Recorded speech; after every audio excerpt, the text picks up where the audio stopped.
critical need to have what we call urban green spaces, the green spaces integrated, in the city plan, so that yes, we can have building that coexist with what green space.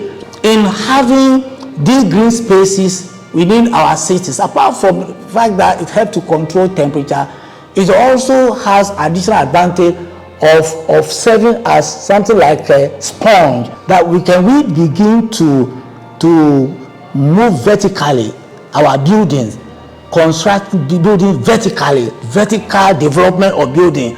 So if we all decide to move that way, then it will save us a lot of space. We also have the idea of smart city, where ICT then becomes the driver. And so if we really are practicing what we call the smart city concept, then even waste management should not be an issue here, isn't it?